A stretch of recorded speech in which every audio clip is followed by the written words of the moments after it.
الرحیم وذکر فإن الذکریٰ تنفع المؤمنین سبحان ربک رب العزة عما یصفون وسلام علی المرسلین والحمد للہ رب العالمین اللہم صل علی سیدنا محمد وعلی آل سیدنا محمد وبارک وسلم اللہم صل علی سیدنا محمد وعلی آل سیدنا محمد وبارک وسلم اللہم صل علی سیدنا محمد وعلی آل سیدنا محمد وبارک وسلم۔ پیارے اللہ کا لاکھ لاکھ شکر احسان ہے کہ اللہ رب العزت نے ہمیں اشرف المخلوق انسانوں کے زمرے میں پیدا فرمایا۔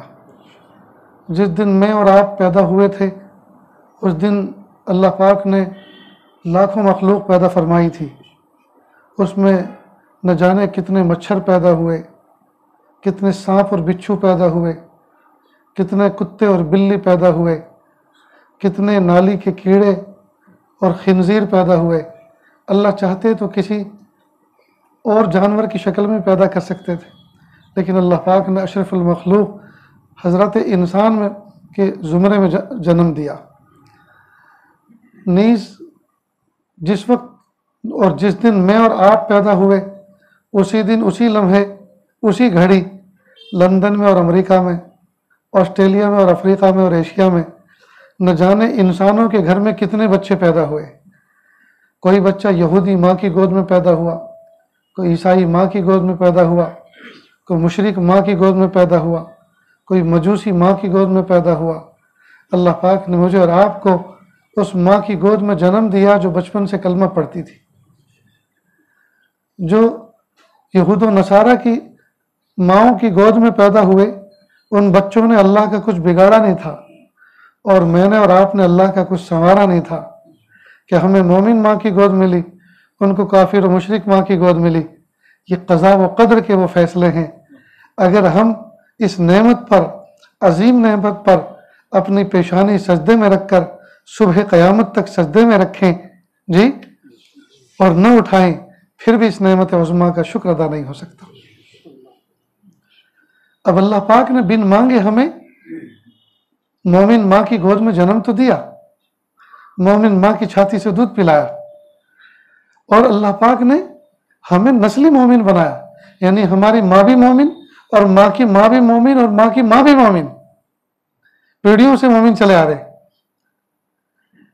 جب بن مانگے اللہ نے بے ہوشی کے عالم میں، بے شعوری کے عالم میں مومن ماں کی گود کا شرف عطا فرمایا، اب اللہ سے بھیک مانگتے اللہ اب ہم نے ہوش سنبھالا ہے، اب ہمیں دائیں بائیں کی چیزیں سیاہ اور سفید نظر آنے لگا ہے، حق اور باطل سمجھ میں آنے لگا ہے۔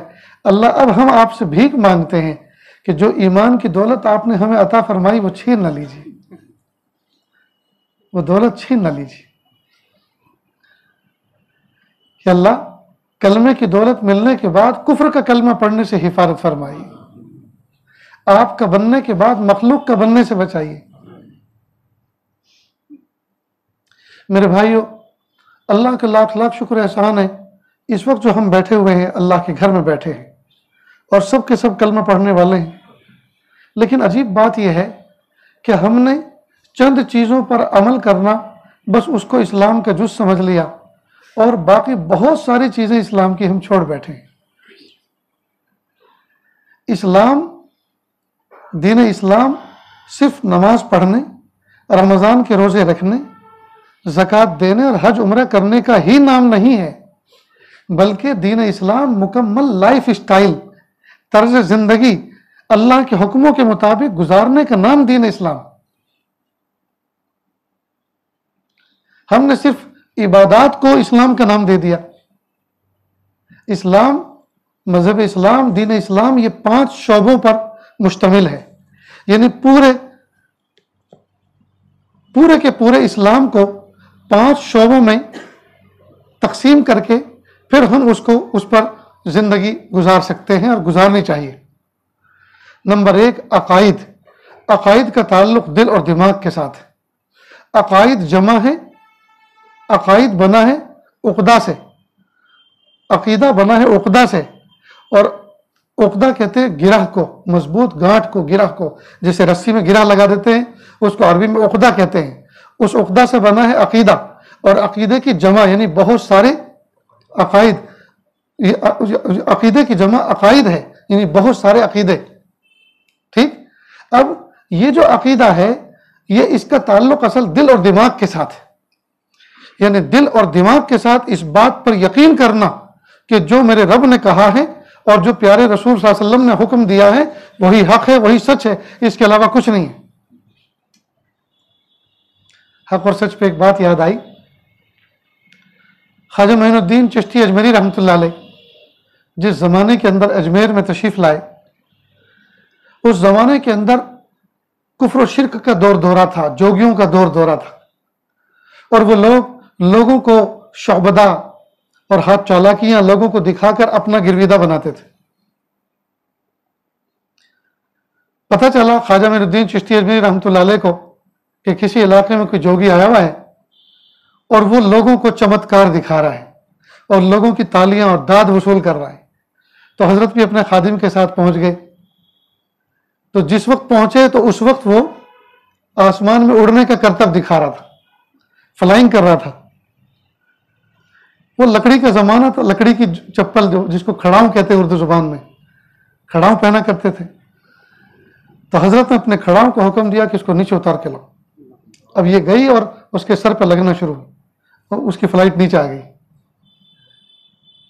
اب اس کو احساس ہو گیا کہ اس مجمع کے اندر کوئی شخص ایسا آ گیا ہے جو مجھ سے زیادہ بھی کوئی ہنر رکھتا ہے۔ فوراً اس نے ایک دوسرا چیلنج پھینکا، کہا اس مجمع میں اگر کوئی شخص ایسا ہے جو میرے مقابل پر آیا تو سامنے آئے۔ حضرت اللہ کی ذات پہ بھروسہ کر کے اٹھے، اللہ کی ذات پہ بھروسہ کر کے اٹھے۔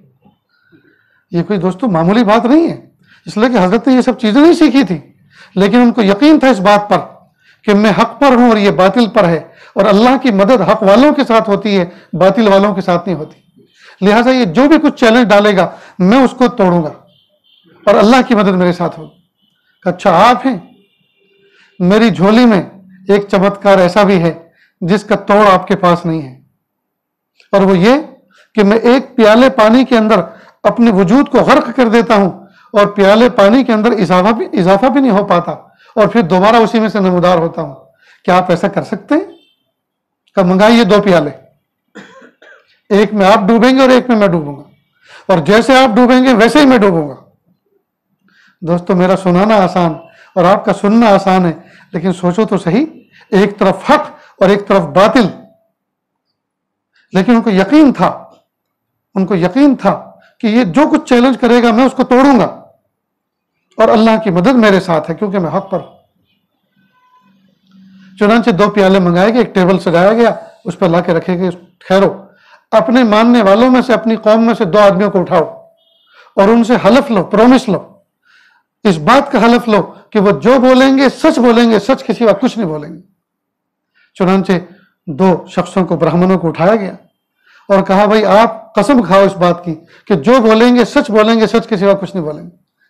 انہوں نے قسم کھا لی اس بات کی۔ کہا پھر یہ جو ہاتھ کے رومال ہوتے ہیں، دستی رومال، 2 رومال منگائے اور کہا دیکھو میں بھی، خواجہ معین الدین چشتی میں رحمۃ اللہ فرمایا، میں بھی پیالے پانی میں غرق ہوں گا جیسے یہ گرو غرق ہوں گے۔ جب ہم دونوں غرق ہو جائیں تو تم دونوں پیالوں سے الگ الگ رومال کو بھگو کے رکھ لیں، اور پھر جو تم سے پوچھا جائے اس کے بارے میں سچ بولنا، سچ کے سوا کچھ مت بولنا۔ کہا ٹھیک ہے۔ خواجہ معین الدین چشتی اجمیری رحمۃ اللہ نے فرمایا کہ ٹھیک ہے، آغاز کرو، شروع کرو، کیسے ڈوبنا چاہتے ہیں؟ تو اس نے اپنے دائیں پیر کا انگوٹھا پانی میں ڈبویا اور موم بتی کی طرح پگھلنا شروع ہوا اور پیالے پانی میں غرق ہو گیا۔ اب سب لوگوں نے زوردار تالی بجائی کہ واہ واہ، یہ ہے کمال کہ ایک پیالے پانی نے اپنے وجود کو غرق کر دیا۔ خواجہ معین الدین چشتی اجمیری رحمۃ اللہ کی طرف متوجہ ہوئے، اللہ سے مدد مانگ، اور اسی طرح سے وہ بھی غرق ہو گئے۔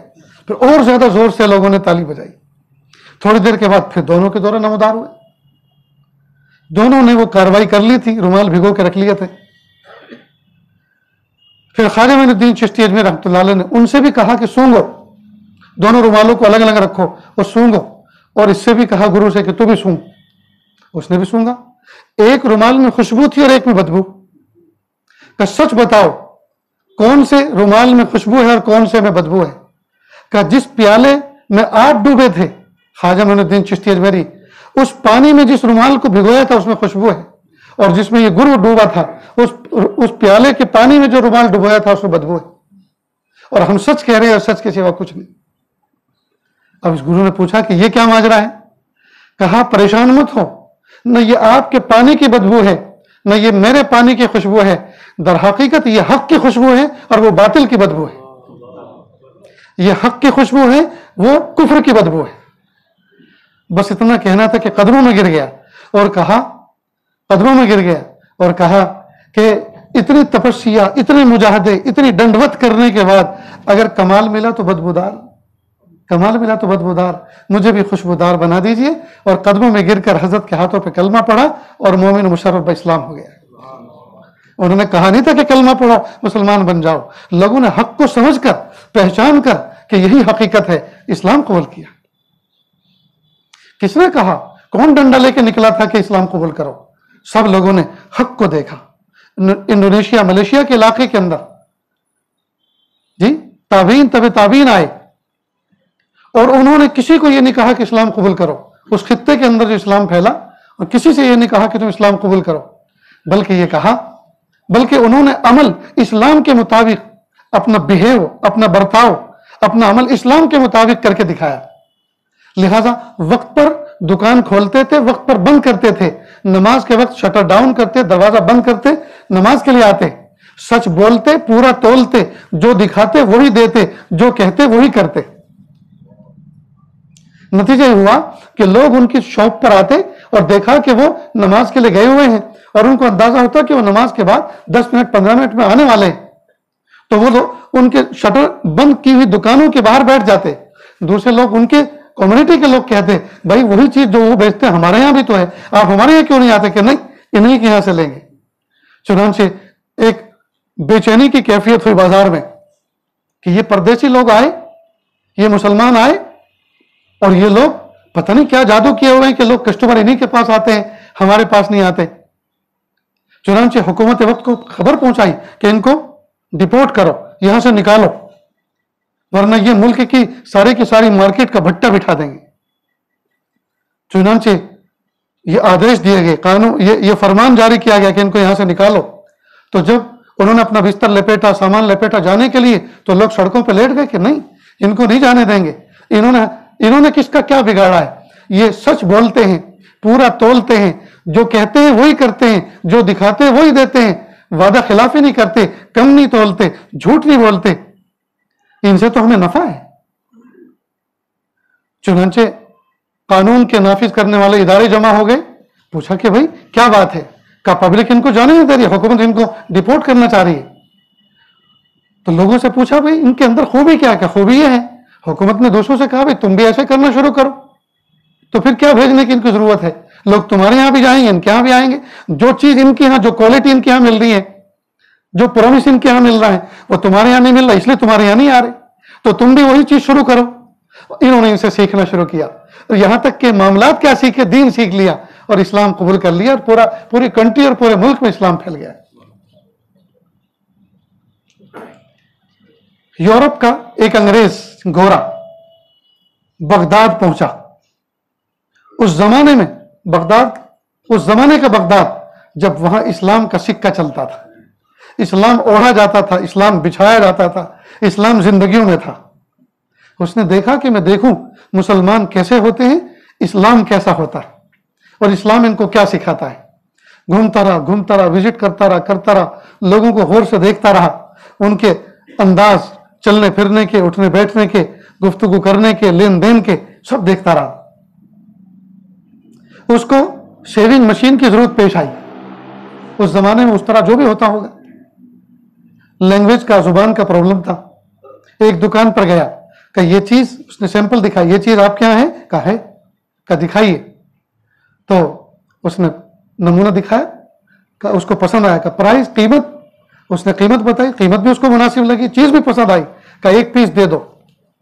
اس نے کہا سوری، عفواً، سامنے والی دکان پر سیم کمپنی کی سیم پرائس میں وہاں سے جا کے لے لو۔ یہ وہاں گیا اور کہا کہ یہ چیز ہے، کہا ہے، کہ دکھاؤ. وہی چیز جو پہلے دکان پر تھی. کا قیمت، پرائس وہی قیمت جو پہلے دکان پہ تھی. کا ایک پیس دے دو. اس نے دے دیا. اس نے پیسے دے دیے. یہ لے کر واپس پہلے والی دکان پر آیا کہ میں جب آپ کے پاس آیا اور یہ چیز میں نے آپ سے مانگی، آپ نے مجھے دکھائی، تو آپ نے مجھے بیچا کیوں نہیں؟ مجھے وہاں کیوں بھیجا؟ کہ آپ کے پاس اسٹاک میں دوسرا پیس نہیں ہے؟ کہ نہیں ہے، میرے گوڈاؤن میں بھرا پڑا ہے. تو پھر آپ نے کیوں نہیں بیچا مجھے؟ کہ اصل میں صبح سے اب تک میرے یہاں کئی کسٹمر آ چکے ہیں، میری بہنی ہو چکی ہے، لیکن میں اس کو دیکھ رہا ہوں کہ وہ بندہ، اس کے اب تک کوئی کسٹمر نہیں آیا. اگر آج وہ ایسا ہی بیٹھا رہے گا، آج اس کا چولہا ٹھنڈا رہے گا، آج اس کے بچے بھوکے سوئیں گے. میں نے سوچا ایک کسٹمر میں اس کو بھی ڈائیورٹ کر دوں، ادھر بھی بھیج دوں تاکہ اس کی بھی بہنی ہو جائے. وہ بڑا حیران ہوا کہ یہ لوگ ایسے ایک دوسرے کے خیر خواہ ہوتے ہیں. جی یہ ایسے خیر خواہ ہوتے ہیں، ان کا کمپٹیشن نہیں ہے، یہ اشارے کر کے آپس میں دوسرے گاہک کو بلاتے نہیں ہیں. یہ ایسے خیر خواہ ہیں، اپنے کسٹمر کو، اپنے حصے کے آدمی کو دوسرے کو دے دیتے ہیں. وہ بڑا متاثر ہوا، بہت امپریس ہوا. اللہ کی شان. وہ چلتا رہا، گھومتا رہا. اسے بھوک لگی. وہ اس زمانے کے ہوٹل میں گیا. اب جو بھی انداز رہا ہوگا کھلانے کا، دسترخوان بچھا کر، یہ جو بھی، خیر ہو، اس نے آرڈر دیا اور بیٹھ گیا. اس کی ڈش آئی، کھانا شروع کیا. اس کے سامنے ایک نوجوان بچہ کھا رہا تھا پہلے سے. تو جب اس نے کھانا شروع کیا تو وہ اس کو دیکھتا، اور جب اس کی نظر اوپر اٹھتی تو یہ اپنی نظر نیچے کر لیتا. وہ نوجوان اپنی نظر نیچے کر لیتا. خیر وہ پہلے سے کھا رہا تھا، کھا کے فارغ ہو کر چلا گیا. جب یہ کھا کر ہاتھ دھو کر کاؤنٹر پر گیا اپنا بل پے کرنے کے لیے، تو کاؤنٹر والے نے کہا سوری، آپ کا بل پے آف ہو چکا ہے، آپ کا بل کسی نے پے کر دیا ہے. کہ کس نے پے کیا؟ کہ وہی نوجوان جو آپ کے سامنے بیٹھا تھا اس نے کیا. کہ وہ میرا کیا لگتا ہے؟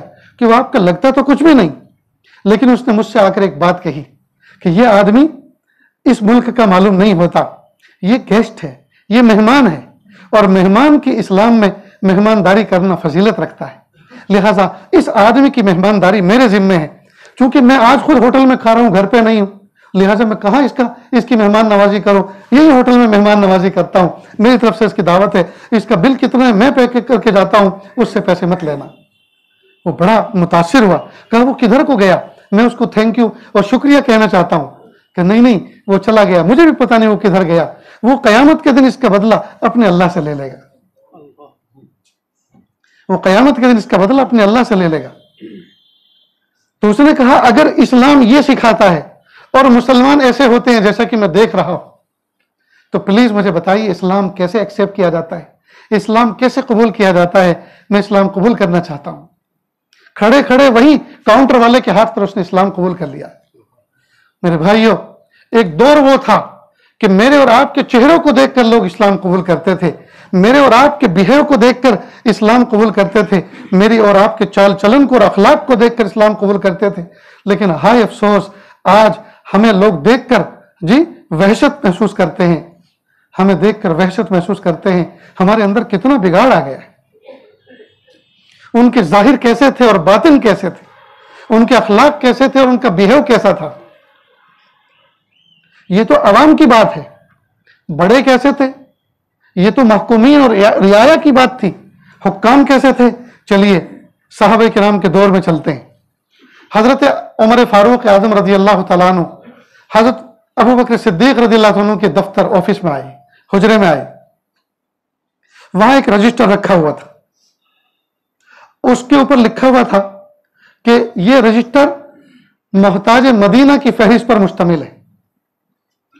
ایک صفحے کے اوپر ان لوگوں کے نام لکھے ہوئے تھے جو محتاج مدینہ ہے، یعنی مدینہ منورہ میں جن کو فزیکل کسی کی ہیلپ اور خدمت کی ضرورت ہے. کیونکہ بیت المال، پیسے کی مدد تو بیت المال کرتا تھا، لیکن کسی کو فزیکل خدمت کی ضرورت ہوتی تھی. کوئی اپاہج تھا، معذور تھا، ایجڈ تھا، بڑی عمر والا تھا. تو دوسرے صفحے پر انہی ناموں کے سامنے ان رضاکاروں کے نام لکھے تھے جنہوں نے اپنے آپ کو اپنی خدمت کے لیے پیش کر رکھا تھا. فلاں آدمی وہ معذور ہے، اس کو سہارا دینا، اس کو کسی جگہ لے جانا فلاں کا کام. فلاں کو اس چیز کی ضرورت ہوتی ہے، اس کو لا کر دینا اس کا کام. مثلا اس طرح. تو حضرت عمر ابن خطاب رضی اللہ تعالیٰ عنہ نے اس لسٹ کو دیکھا تو آخر میں ایک بڑھیا کا نام تھا. لیکن خدمت کے خانے میں، خدمت کرنے والوں کے خانے میں کھانا خالی تھا اور اس کے اندر کسی نے اپنی خدمت کے لیے نام پیش نہیں کیا تھا۔ حضرت عمر بن خطاب رضی اللہ عنہ نے سوچا میں کتنا لکی اور خوش قسمت ہوں کہ اللہ پاک نے مجھے خدمت کا موقع عطا فرمایا، میں اس بڑھیا کی خدمت کروں گا۔ چنانچہ لوکیشن کو ذہن میں بٹھایا، یہ پتہ کیا ہے، کدھر رہتی ہے، نام کیا ہے۔ شام ہوئی، اندھیرا ہوا، دروازے پہ پہنچے، کہا کون؟ کہ میں عمر بن خطاب۔ کیوں آئے؟ کہ میں آپ کی خدمت کے لیے آیا ہوں، مجھے کام بتائیے کیا کام ہے۔ کہ خدمت تو کرنے والا کر کے چلا گیا۔ کہ وہ کون تھا جس نے امیر المومنین کے دفتر میں رکھے ہوئے رجسٹر میں اپنا نام بھی نہیں لکھوایا؟ کہ وہ تو معلوم نہیں وہ کون تھا اور اس کا نام کیا ہے۔ نہ میں نے کبھی پوچھا، نہ کبھی اس نے بتایا۔ ہاں البتہ وہ جب آتا ہے، دستک دیتا ہے، سلام کرتا ہے، کہتا ہے اماں پردہ کر لو، ایک کونے میں بیٹھ جاؤ، اور وہ آ کر میرے آنگن میں جھاڑو لگاتا ہے، وہ کچھ لکڑیاں چن کر میرے چولہے کے پاس، تنور کے پاس جمع کر دیتا ہے، اور میرے خالی برتنوں میں مشکیزے سے پانی لا کے ڈال دیتا ہے، اور جب جاتا ہے کہتا ہے اماں السلام علیکم، پردہ ختم، میں جا رہا ہوں، کنڈی لگا لو، دروازہ بند کر لو۔ وہ چلے جاتے ہیں۔ میں نے آج تک نہ نام پوچھا، نہ اس نے بتایا، نہ مجھے ضرورت محسوس، میرا کام پورا ہو جاتا ہے۔ حضرت عمر ابن خطاب رضی اللہ عنہ حیران ہوئے کہ آخر یہ بندہ ہے کون؟ دوسرے دن تھوڑا سویرے آ کر کہیں جھاڑیوں میں چھپ کر آڑ میں بیٹھ گئے۔ جب رات گہری ہوئی تو دیکھا کہ ایک شخص آ رہا ہے اور نالین چپل ہاتھ میں اٹھا کے لا رہا ہے تاکہ چپلوں کی آہٹ سے بھی کسی کو پتہ نہ چلے کون کدھر جا رہا ہے۔ دروازے پہ دستک دی، دروازہ کھلا، اور انہوں نے آنے والے شخص نے اپنا کام پورا کیا، اور پورا کرنے کے بعد دروازہ بند کر کے جب چلنے لگے تو عمر بن خطاب رضی اللہ عنہ راستے میں ہاتھ پھیلا کر کھڑے ہو گئے۔ دیکھتے کیا ہے، سامنے امیر المومنین ابو بکر صدیق رضی اللہ عنہ کھڑے ہوئے۔ ارے امیر المومنین آپ، اور آپ نے رجسٹر میں نام بھی نہیں لکھا خدمت کرنے والوں کی؟ تو فوراً کہا عمر بن خطاب جس کے لیے کرتا ہوں وہ میرا بھی نام جانتا ہے، میرے باپ دادا کا بھی نام جانتا ہے۔ جس کے لیے کرتا ہوں وہ میرا بھی نام جانتا ہے، میرے باپ دادا کا بھی جانتا ہے۔ کس کے لیے لکھوں؟ دوسروں کے لیے اس لیے لکھواتا ہوں کہ میں منتظم ہوں، میں متولی ہوں، منتظم ہوں۔ مجھے ضرورت پڑتی ہے اگر کوئی ایبسینٹ ہو، کوئی جا رہا ہو، اس کی جگہ ایڈجسٹ کرنا ہوتا ہے دوسرے کو، لیکن جس کی خدمت مجھے کرنی ہے تو اس کو کس کو دکھانا ہے؟ لہذا لکھنے کی ضرورت نہیں محسوس کی، اور جس کے لیے کرتا ہوں وہ تو مجھے بھی جانتا ہے، میرے باپ دادا کو بھی جانتا ہے۔ یہ لوگ تھے اخلاص کے پیکر، یہ لوگ ظاہر سے زیادہ اچھے ان کے باطن تھے، اور باطن سے اچھا ظاہر تھا۔ اب ذرا دوستو یہ میں اپنا سبق سنا رہا ہوں آپ کے سامنے، اور آئینہ سامنے رکھ رہا ہوں، اس آئینے میں ذرا ہم کھڑے ہو کر اپنے آپ کو دیکھیں، ہمارا ظاہر کیسا ہے اور ہمارا باطن کیسا ہے، ہم اپنی ذات کے لیے کیسے ہیں اور ہم اپنے ہمسایوں کے لیے کیسے ہیں، ہم اپنی ذات کے لیے کیسے ہیں، اپنے بھائیوں کے لیے، نیئر ڈیئر کے لیے کیسے ہیں، رشتہ داروں کے لیے کیسے ہیں، اولاد کے لیے کیسے ہیں۔ میں ایک حدیث کوٹ کر کے لایا ہوں، اللہ کے محبوب صلی اللہ علیہ وسلم نے معاذ بن جبل رضی اللہ تعالیٰ عنہ سے 3 نصیحت فرمائی کہ میں تمہیں 3 نصیحتیں کرتا ہوں، آپ اس پر عمل کرو، اور تینوں نصیحتیں دوستو ایسی پیاری ہیں کہ اگر کوئی بندہ ان پر عمل کرے تو انسان کی لائف اسٹائل ہی تبدیل ہو جائے، زندگی اس کی تبدیل ہو جائے، اور اس کی جلوت اور خلوت میں اللہ تعالیٰ نورانیت پیدا فرما دے، اس کی اجڑی زندگی آباد ہو جائے۔ محبوب صلی اللہ علیہ وسلم فرما رہے ہیں، نمبر 1 اتق اللہ حیث ما کنت، اللہ سے ڈرنا تم جہاں کہیں بھی ہو۔ کیا مطلب جہاں کہیں بھی ہو؟ جہاں کہیں بھی ہو، جس کے سامنے بھی ہو، اللہ سے ڈرنا۔ اب پہلی نصیحت کا مطلب کہ اللہ سے ڈرنا، تو ڈرنے کا مطلب یہ نہیں ہے کہ نعوذ باللہ اللہ ظالم ہے، جیسے ظالم سے کوئی بندہ ڈرتا ہے اللہ تعالیٰ سے اس طرح سے ڈرے کہ جیسے ظالم سے ڈرا رہتا، نہیں، اللہ ظالم نہیں ہے، ان اللہ لیس بظلام للعبید۔ تو پھر کیسے ڈریں؟ یہ ڈرنا بالکل ٹھیک ایسے سمجھو جیسے ایک بچہ اپنے باپ کا لاڈلا ہے، پیارا ہے، اور اس بچے نے کوئی زبان سے گالی نکالی یا کوئی کسی کے ساتھ مس بہیو کیا، اور اس کے سامنے والے بچے نے فوراً کہا تمہارے ابو سے کہوں گا، تو کہتا پلیز معاف کر دی، سوری، مجھے معاف کر دیجیے، مجھے معاف کر دے، سوری، میرے ابو کو مت کہنا، میرے ابو کو مت کہنا۔ تو وہ کیوں خوشامد کر رہا ہے؟ کیوں اپنے ابو سے ڈر رہا ہے؟ اس لیے نہیں ڈر رہا کہ ابو اٹھا کے پھینک دیں گے، ابو مار دیں گے، گلا گھونٹ دیں گے، اس لیے نہیں ڈر رہا۔ ابو ظالم اس لیے نہیں ڈر رہا، بلکہ ابو کے ادب اور احترام میں کہ میرے ابو اتنے پیارے ہیں، وہ مجھے ٹوائز لا کے دیتے ہیں، سویٹ لا کے دیتے ہیں، کپڑے لا کے دیتے ہیں، میرے اسٹیشنری کا سامان لا کر دیتے ہیں، میری تمنائیں پوری کرتے ہیں۔ اب اگر ان کو پتہ چلے گا کہ ان کا لاڈلا بیٹا ایسا گندا کام بھی کرتا ہے تو ان کو بہت بڑی تکلیف ہوگی۔ تو باپ کی عظمت کی وجہ سے وہ ڈر رہا ہے، تو ہم اللہ سے ڈریں اللہ کی عظمت کو سامنے رکھتے ہوئے کہ وہ رب جس نے ہمیں زندگی عطا فرمائی، جس نے ہمیں عزتیں عطا فرمائی، جس نے ہمیں صحت عطا فرمائی، جس نے ہمیں نعمتیں عطا فرمائی، اس رب کی ہم نمک حرامی کریں، ناشکری کریں، جی ہم گناہ کریں، اس کی شان میں گستاخیاں کریں، ہائے ہائے، جس ہانڈی میں کھائیں اسی میں سوراخ کریں، جس گھر میں رہیں وہی نافرمانی کریں۔ تو جیسے آدمی فزیکل اس طرح سے ڈرتا ہے، جی ادب اور احترام اور عظمت کی وجہ سے ڈرتا ہے، ٹھیک اسی طرح اللہ تعالیٰ کو خوف اپنے دل میں رکھے۔ آگے کیا فرمایا؟ حیث ما کنت، اللہ سے ڈرو جہاں کہیں بھی ہو، جس شخص کے سامنے بھی ہو۔ کچھ شخصیات ایسی ہوتی ہیں جہاں آدمی گناہ کے بارے میں نہ پلاننگ بناتا ہے نہ سوچتا ہے، کیوں؟ اس لیے کہ سامنے ایسی شخصیت ہوتی ہے کہ اس کے سامنے اندر کا ضمیر مر جاتا ہے، نفس مر جاتا ہے۔ مثلا شیخ و مرشد بیٹھا ہو، استاذ بیٹھے ہوں، پیارے والد پیاری ماں بیٹھی ہو، تو یہ وہ شخصیات ہیں کہ ان کے سامنے بیٹھ کر آدمی گناہ کی پلاننگ نہیں کرتا، تو پھر جب گناہ نہیں کرتا تو کیا؟ اللہ سے ڈرتا ہے، تقوی اختیار کرتا ہے۔ اسی طرح کچھ جگہیں ایسی ہیں کہ ان جگہوں پر آدمی گناہ کی پلاننگ نہیں کرتا، مثلا اللہ کا گھر، مسجد، مثلا حرمین الشریفین، مکہ مدینہ، جی مکہ مکرمہ، مدینہ منورہ، ایسی پاکیزہ جگہیں آدمی یہاں زاویے میں رہتا ہے۔ اسی طرح قبرستان، وہاں آدمی کوئی گناہ کی پلاننگ نہیں کرتا، گناہ کے بارے میں نہیں سوچتا، کیوں؟ کہ وہ جگہیں ایسی ہیں۔ تو کچھ جگہیں ایسی ہیں جہاں گناہ نہیں کرتا، اور کچھ شخصیات ایسی ہیں جن کے سامنے بیٹھ کر گناہ نہیں کرتا، نہ سوچتا ہے نہ کرتا ہے۔ محبوب صلی اللہ علیہ وسلم فرما رہے ہیں اتق اللہ حیث ما کنت، ارے وہ جگہ جہاں نہیں کرتے وہ تو چھوڑو، وہ تو ہے ہی، لیکن جہاں کہیں اس کے علاوہ بھی جہاں کہیں ہو وہاں بھی اللہ سے ڈرو۔ مثلا بازاروں میں گناہ کرتے ہیں، مال میں گناہ کرتے ہیں، سنیما ہالوں میں گناہ کرتے ہیں، تنہائیوں میں گناہ کرتے ہیں، خلوت میں جا کر شیطان کو شرما دینے والے کاموں کا ارتکاب کرتے ہیں، انٹرنیٹ پہ بیٹھ کر، واٹس ایپ پہ بیٹھ کر، انسٹاگرام پہ بیٹھ کے گناہ کرتے ہیں، باغوں میں چلے جاتے ہیں، پہاڑوں کی دامنوں میں چلے جاتے ہیں، مرغزاروں میں چلے جاتے ہیں، جی وہاں جا کر گناہ کرتے ہیں۔ نہیں، ہر جگہ جہاں کہیں بھی ہو، جو بھی شخصیات سامنے ہو، اپنے ہو پرائے ہو، دوست ہو دشمن ہو، جی ہر جگہ اللہ سے ڈرنا۔ جب کوئی مومن بندہ ہر جگہ ہر حال میں اللہ سے ڈرے گا اور اللہ کو اپنے دل میں بسائے گا اور اللہ کا خوف اپنے دل میں رکھے گا اور تقوی اختیار کرے گا، تو بتائیے دوستو گناہ زیرو ہوں گے کہ نہیں؟ پھر ہوں گے۔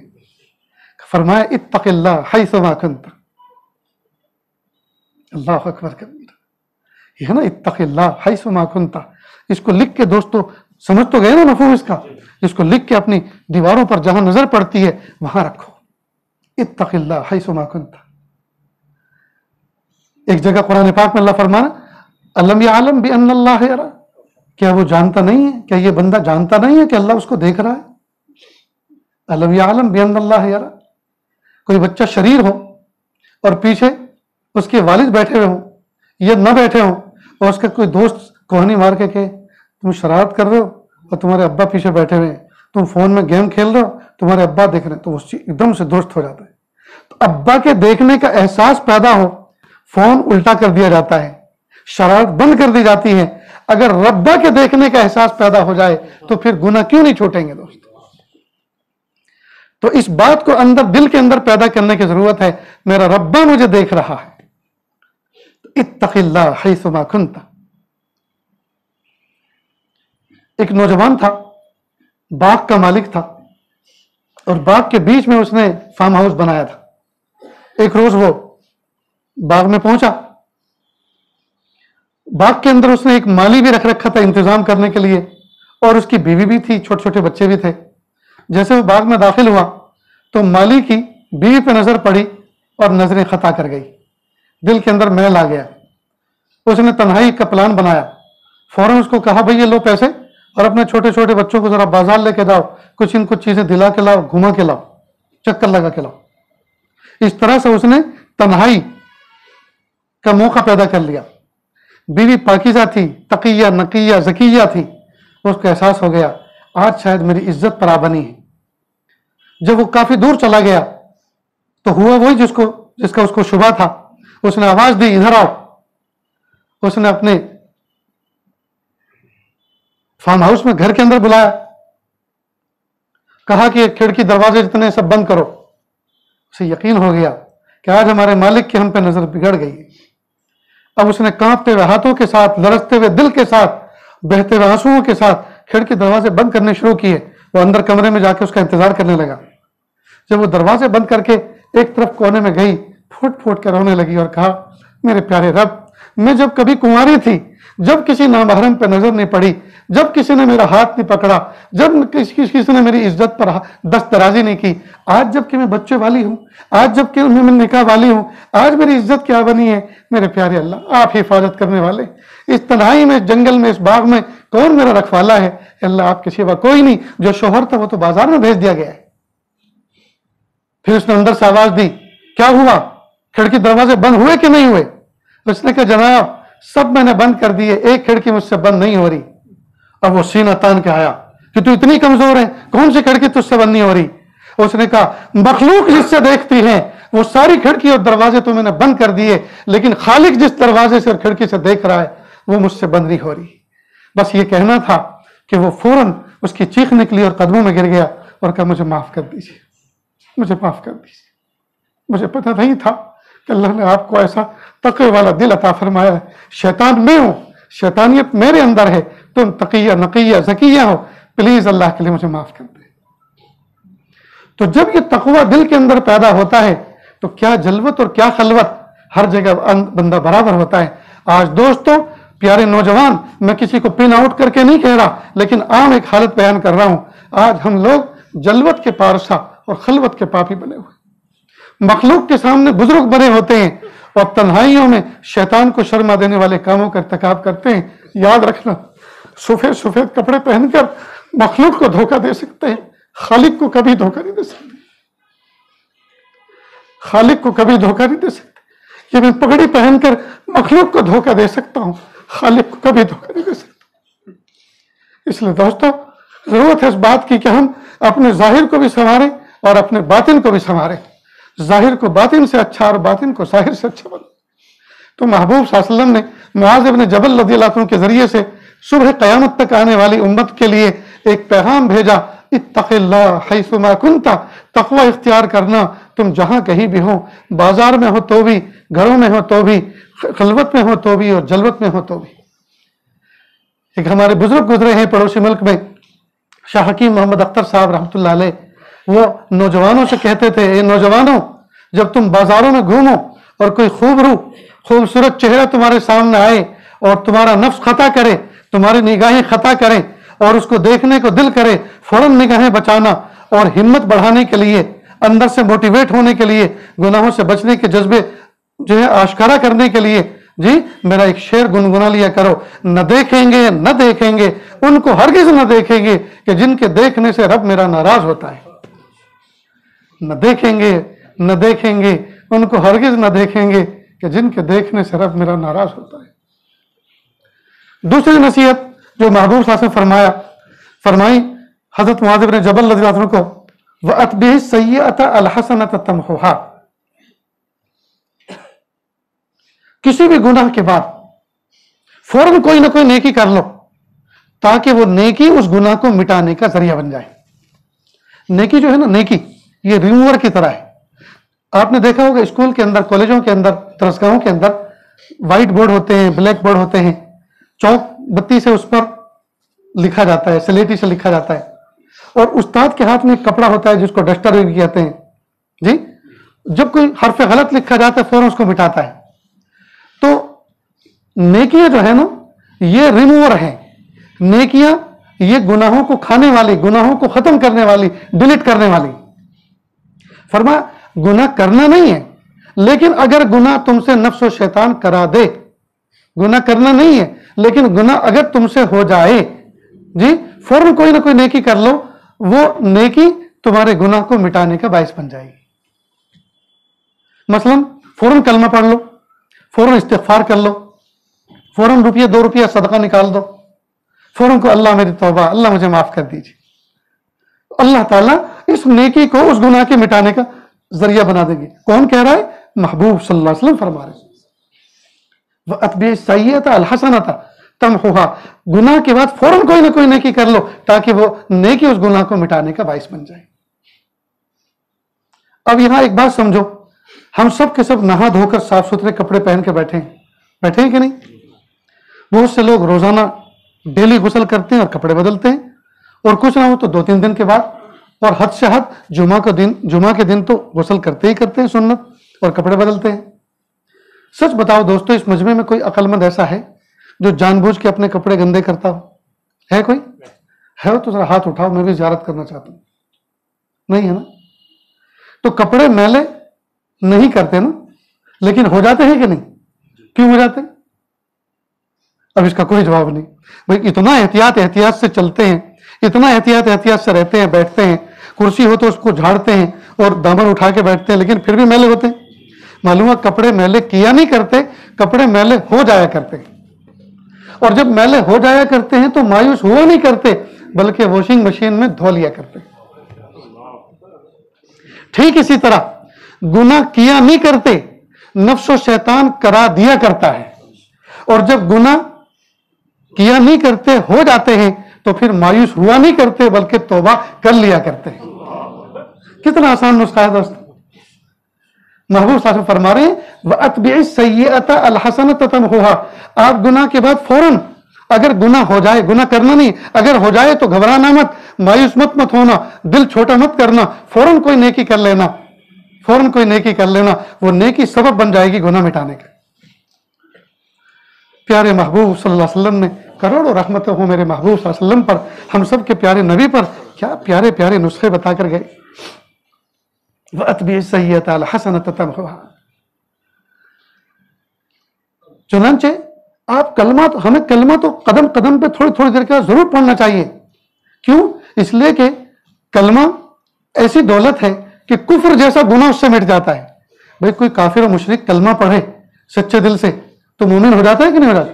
تو جب کلمہ پڑھنے سے کفر جیسا گناہ مٹ جاتا ہے, تو یہ عام گناہ جو روٹین کے ہوتے ہیں وہ تو کوئی کفر جیسے نہیں ہوتے, تو وہ کلمہ پڑھنے پہ کیوں نہیں دھلیں گے, کیوں نہیں صاف ہوں گے؟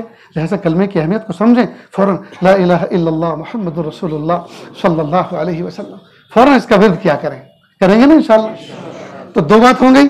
ایک تو فرمایا اتق اللہ حیث ما کنت, تقوی اختیار کریں جہاں کہیں بھی ہو. دوسرا کیا فرمایا؟ وَأَتْبِعِ السَّيِّئَةَ الْحَسَنَةَ تَمْحُوهَا, اگر کوئی گناہ ہو جائے, کوئی خطا سرزد ہو جائے تو فوراً کوئی نیکی کر لو تاکہ وہ مٹ جائے. تیسری بات فرمائی وَخَالِقِ النَّاسِ بِخُلْقٍ حَسَنٍ, لوگوں کے ساتھ مس بیہیو مت کرنا, حسن اخلاق سے, خندہ پیشانی سے پیش آنا. آج ہمارا حال یہ ہے دوستو, ہم خندہ پیشانی سے پیش نہیں آتے. اوروں کے ساتھ نہیں, اپنے گھر والوں کے ساتھ, سگوں کے ساتھ. گھر میں آئیں گے تو کمانڈر بن کر, بیوی الگ سہم جاتی ہے, بچے الگ ڈر جاتے ہیں, وہ کھیل رہے ہوں, بات کر رہے ہوں تو چپ ہو جاتے ہیں, گھر میں گویا دفعہ 144 لگ جاتی ہے. سناٹا, کرفیو. کیوں؟ اس لیے کہ کمانڈر صاحب آ گئے. اب بچے دعا کرتے ہیں یا ابا مسجد میں جائیں تو اچھا ہے. خیر وہ مسجد میں چلے جاتے ہیں اور پھر دعا کرتے اللہ کوئی جماعت و نقد 40 دن لے کے جائے تو اچھا ہے. بتائیے یہ کوئی باپ ہے؟ یہ باپ ہے, یہ کوئی ظالم ہے؟ باپ تو ایسا ہونا چاہیے کہ سارے کے سارے شکوے گلے, سارے کے سارے پرابلم اور سٹریس, جتنے بھی پریشر ہیں, وہ سارے کے سارے گھر کے دہلیز کے باہر چھوڑ کر جائے. گھر میں جائیں خندہ پیشانی کے ساتھ. اللہ کے محبوب صلی اللہ علیہ وسلم, جی میرے آقا صلی اللہ علیہ وسلم نے ہمیں یہ طریقہ بھی سکھایا کہ محبوب جب گھر میں آتے تھے مسکراتے ہوئے چہرے کے ساتھ. ماں خدیجہ الکبریٰ رضی اللہ عنہ کے گھر میں ایک مرتبہ داخل ہوئے تو دعوت کا کام چل رہا تھا, مشرکین کو سمجھایا جا رہا تھا, بت پرستوں کو سمجھایا جا رہا تھا. کسی نے مس بیہیو کر دیا تھا, حساس دل پر محبوب کے چوٹ لگی تھی. گھر میں آئے تو صدمے کے ساتھ, غم کے ساتھ جیسے آئے تو ماں خدیجہ الکبریٰ رضی اللہ عنہ فوراً کہا ارے میرے محبوب آج آپ کیسے انٹری گھر میں لے رہے ہو؟ تو آپ کو فوراً احساس ہوا, فوراً یو ٹرن لیا اور آج کی زبان میں کہیں گے وہ سوری, باہر آئے اور پھر گھومے, السلام علیکم ورحمۃ اللہ وبرکاتہ. کہاں اب ہوئی نا کوئی بات, اب مسکراتے ہوئے آپ گھر میں آئے، اب وہی کوئی بات ہے۔ عائشہ صدیقہ رضی اللہ تعالیٰ ایک مرتبہ پانی پی رہی تھی پیالے کے اندر، اللہ کے محبوب صلی اللہ علیہ وسلم گھر میں انٹر ہوئے۔ اللہ کے نبی صلی اللہ علیہ وسلم نے حضرت عائشہ صدیقہ رضی اللہ تعالیٰ کا ایک سیکنڈ نام محبت والا، پیار والا رکھ رکھا تھا، جو ہم میں سے اکثر کو معلوم نہیں ہے، اور وہ نام تھا حمیرہ، جس کا انگلش میں ترجمہ ہوتا ہے پنکی، پنک کلر والی، پنکی جی، حمیرہ کہ حمیرہ ہمارے لیے بھی ذرا پانی بچا دینا۔ عائشہ صدیقہ نے فوراً اپنے لبوں سے، ہونٹوں سے اس پیالے کو دور کیا اور آگے بڑھا دیا۔ آپ سب نے اس کو اپنے ہاتھ میں لیا اور پوچھا، حمیرہ آپ نے کدھر اپنے لب مبارک، کدھر اپنے ہونٹ اور لپ لگا کر آپ نے پانی نوش کیا؟ تو انہوں نے کہا ادھر سے، اس کو ٹرن کیا، گھمایا اور وہیں اپنے ہونٹ لگا کے پانی پیا۔ عائشہ صدیقہ رضی اللہ عنہا کے دل میں کتنی محبت اور کتنی عظمت دل میں بیٹھی ہوگی آپ صلی اللہ علیہ وسلم کی، کہ میرے شوہر کتنے قدردان ہیں، مجھ سے کتنی محبت کرنے والے ہیں کہ میرا جھوٹا پانی وہیں سے پیا جہاں سے میں نے پیا تھا۔ سچ بتاؤ دوستو، ہم مسواک کی سنت پر عمل کرتے ہیں اور مسواک کو یہاں رکھتے ہیں تاکہ سب کو پتا چلے سنت پر عمل کرنے والے ہیں جی۔ ہم خوشبو لگاتے ہیں، لہکتے مہکتے جاتے ہیں، سب کو پتا چلے خوشبو لگاتے ہیں، سنت۔ یہ بیوی کا سیکنڈ نام رکھنا یہ بھی تو سنت ہے۔ کتنے مائی کا لال ہے اس مجمع میں جنہوں نے اپنی بیوی کا دوسرا نام رکھ رکھا ہے پیار والا؟ معلوم ہوا اللہ کے محبوب صلی اللہ علیہ وسلم کی زندگی کا طریقہ اور زندگی کا طرز ہمارے لیے اسوہ اور قدوہ اور نمونہ ہے۔ آج ہمارے گھروں میں میاں بیوی میں جو محبت نہیں، وہ اس لیے نہیں ہے کہ حضور کے طریقے کے مطابق ہم محبت نہیں کر رہے۔ پتہ نہیں یہ بات مجھے کہنا مناسب ہے کہ نہیں، جو سفید داڑھی والے بوڑھے ہیں وہ تو سوچ رہے ہوں گے مولانا کیا تم نے موضوع چھیڑ دیا ہے، آپ نے ہمارے نکاح یاد دلا دیے پرانے، اب سے 20 سال پہلے ملے ہوتے تو ہم بھی اپنی دلہن کا کوئی نام رکھ کے دکھاتے، اب آپ ہمیں اس عمر میں چھیڑ رہے ہو، ہمیں للکار رہے ہو۔ میرے بھائیو، اللہ کے محبوب صلی اللہ علیہ وسلم کی سنتیں جی ہم نافذ تو کریں، اپنے گھر میں نافذ تو کریں۔ بیوی کے منہ میں لقمہ رکھنا یہ بہترین صدقہ اللہ کے محبوب صلی اللہ علیہ وسلم نے فرمایا۔ ہم میں سے کتنے ہیں جو تنہائی میں بیٹھ کر اپنی بیوی کو بسکٹ کھلاتے ہوں، مٹھائی کھلاتے ہوں، لقمہ دیتے ہوں، اور اسی کے دانتوں سے کٹا ہوا کبھی اپنے منہ بھی رکھ لیتے ہوں؟ دوستو ایک گر کی بات بتاتا ہوں، سنو گے؟ جتنے اینیمل اور جتنے جانور ہیں سب کے سب کھا پی کے تگڑے ہوتے ہیں، ہیلدی ہوتے ہیں۔ بیوی ایسا اینیمل، ایسا جانور ہے، یہ کھا پی کے تگڑا نہیں ہوتا، یہ تعریفیں سن کر اپنی صحت مند ہوتی ہے۔ اور آج کے شوہر جو ہے نا اسی میں بخیل واقع ہوئے، اپنی بیویوں کی تعریف نہیں کریں گے، اپنی بیوی کے سامنے دوسرے کی بیوی کی تعریف کریں گے۔ آج اس کے گھر گیا تھا، اتنے شاندار اس نے راجما بنایا تھا، مزہ آ گیا، ہاضمہ ہی ہو گیا، راجما کھا کے آیا وہ اور ہاضمہ کر کے آیا۔ تو ہمیشہ بناتی ہے، ہر وقت ڈکاریں آتی ہیں، ایسیڈیٹی ہوتی ہے۔ تو دوسرے کی بیوی کی تعریف اپنی بیوی کے سامنے، لیکن اپنی بیوی کی تعریف اپنی بیوی کے سامنے پھوٹے منہ سے نہیں کرتا۔ آج دوستو یاد رکھیں، 15 20 سال ہو جاتے ہیں میرج ہوئے، شادی ہوئے، لیکن بیوی کو یہ پتہ نہیں چل پاتا میرے شوہر کو حقیقت میں مجھ سے محبت ہے کہ نہیں۔ یاد رکھنا، بیوی ایسی غیور ہے، کبھی زبان سے نہیں کہتی مجھے محبت کا پروف پیش کرو، تم کو مجھ سے محبت ہے کہ نہیں، لیکن انتظار ضرور کرتی ہے، انتظار ضرور کرتی ہے۔ تو اب اس کو کیسے پروف پیش کریں؟ ایک دو باتیں سنیں۔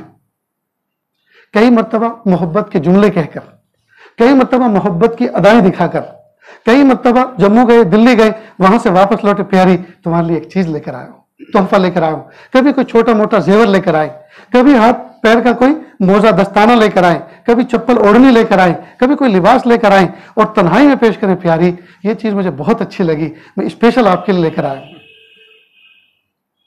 اب اس جویلری کے انداز میں، اس لباس کے انداز میں وہ اپنی محبت کا اندازہ کر لے گی، اس کو ایک پروف مل جائے گا میرے شوہر کو محبت ہے مجھ سے، تبھی تو لے کر آئے، اگر محبت نہ ہوتی تو لے کر نہ آتے۔ یہ ہے محبت کا انداز، یہ ہے محبت کا انداز۔ بہرحال اگر اس موضوع پہ بات چلے تو بہت لمبی ہو جائے گی، بس جو ہے نمونے کے طور پہ ایک دو باتیں آپ کے سامنے عرض کی۔ اپنے گھروں کو دوستو جنت کا نمونہ بنائیں۔